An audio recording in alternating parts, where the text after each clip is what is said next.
ఈరోజు ఓటర్లు తమ రాష్ట్రానికి లేదా దేశానికి నాయకుడిని ఎన్నుకోవడంలో అయోమయంలో ఉన్నారు.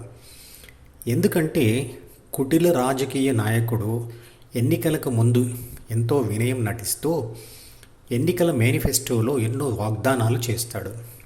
పదవి పొందిన తర్వాత చెప్పిన వాటిని ఆచరించడం లేదు. అందువల్ల కొందరు సీనియర్ ఓటర్లు, బాగా చదువుకున్న వారు కూడా నిర్వేదంలో ఉంటూ ఓటు వేయకుండా ఉంటున్నారు. మరికొందరు డబ్బుకు అమ్ముడుపోతున్నారు. నిజానికి ఎన్నికలకు ముందు రాజకీయ నాయకులు ఇచ్చే డబ్బు పేద ఓటరు యొక్క నెలవారీ ఖర్చుకు కూడా సమానం కాదు.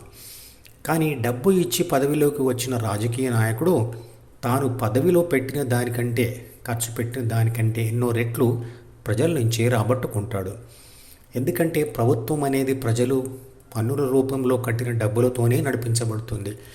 అప్పులు తెచ్చినా వాటిని తీర్చవలసింది ప్రజల దగ్గర నుంచి వసూలు చేసిన పన్నులతోనే కదా.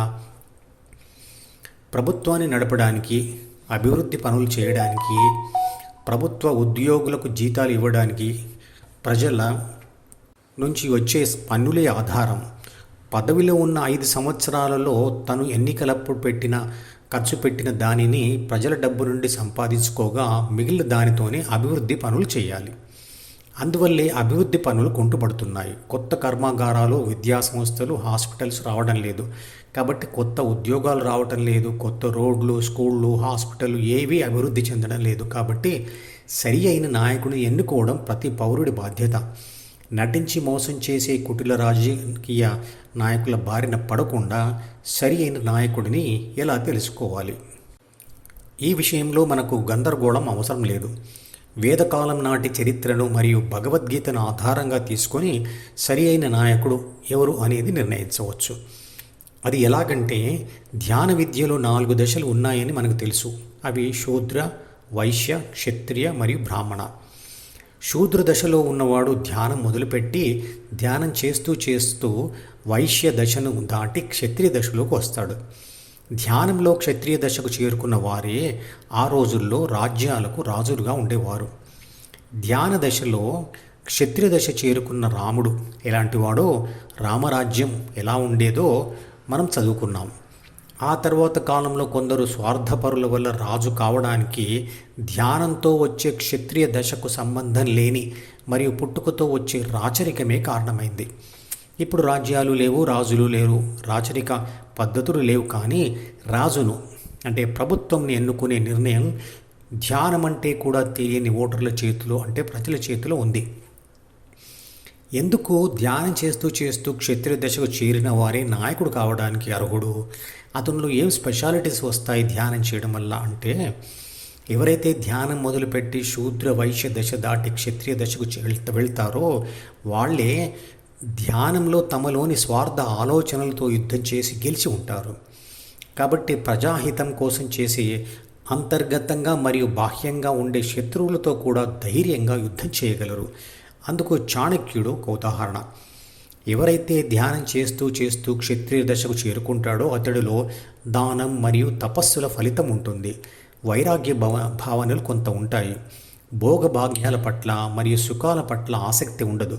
ప్రజల కోసం, దేశం కోసం, కుటుంబాన్ని కూడా త్యాగం చేసే శక్తి ఉంటుంది. ఒక సాధారణ పౌరుడి అభిప్రాయాన్ని మన్నించి తన భార్య అయిన సీతను కూడా అడవిలో విడిచిపెట్టాడు కదా రాముడు. రామాయణంలో ఇలాంటి ధార్మిక విషయాలు, ధర్మ సందేహాలు, వాటి పరిష్కారాలు కనబడుతుంటాయి. కాబట్టి ప్రతి ఒక్కరూ రామాయణం చదవాలి మరియు పిల్లల చేత చదివించాలి. రాముడు లాంటి నాయకుడు యజ్ఞయాగాలు బ్రాహ్మణ దశలో చేరిన వారి చేత చేయిస్తూ ఉంటాడు. న్యాయాన్ని, ధర్మాన్ని పాటిస్తాడు. నిష్పక్షపాతంగా ఉంటాడు. కుల మతాలకు అతీతంగా ఉంటాడు. కఠినమైన నిర్ణయాలు తీసుకునేందుకు కావాల్సిన ధైర్యం ఉంటుంది. నిరాడంబరంగా ఉంటాడు. దేశభక్తి అధికంగా ఉంటుంది. అందుకే క్షత్రియ దశలో ఉన్న రాముడి పాలన అంటే రామరాజ్యం ఆదర్శమైన పాలనకు ఒక ప్రతీక. ధ్యానం చేస్తూ క్షత్రియ దశ చేరుకున్నవాడు దాదాపుగా యోగి స్థితిని అందుకుంటున్నవాడే. అలాంటి వారు ఈ రోజుల్లో ఎక్కడ ఉన్నారు? నా అభిప్రాయం ప్రకారం స్వార్థరహిత నాయకులు నరేంద్ర మోడీ మరియు ఆదిత్యనాథులు ఇంకా ఉండవచ్చు. వారి ప్రవర్తనలో నాకు ధ్యాన లక్షణాలు కనపడతాయి. కానీ మోడీ మరియు యోగి ఆదిత్యనాథ్ కింద పనిచేసే వారంతా కూడా అవినీతి లేనివారా అని మీరు అంటారేమో. నిజమే, కానీ అలాంటి వ్యక్తులను వారి దృష్టిలోకి తీసుకుని వస్తే వారిని పదవి నుంచి తీసివేసే ధార్మికత వారికి ఉంటుంది. ఒకసారి పొరపాటున లేదా ప్రలోభాలకు లోనే మనం అవినీతిపరుడైన నాయకుడిని ఎన్నుకుంటే తర్వాత 5 సంవత్సరాల వరకు వారిని తీసివేసే అధికారం ప్రజల చేతిలో ఉండదు. అవినీతి చరిత్ర కలిగి ఉన్న పార్టీ అధికారంలో ఉంటే ఏమవుతుంది?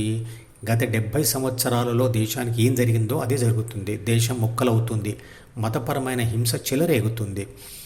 కుటుంబ పాలనలో స్వార్థపూరిత దృష్టి కుటుంబంపైనే ఉంటుంది, ప్రజల మీద కాదు. కాబట్టి స్వార్థపూరిత కుటుంబ పాలనను తిరస్కరిస్తూ ధ్యానం చేసే యోగులనే దేశ నాయకులుగా ఎన్నుకోవాలి.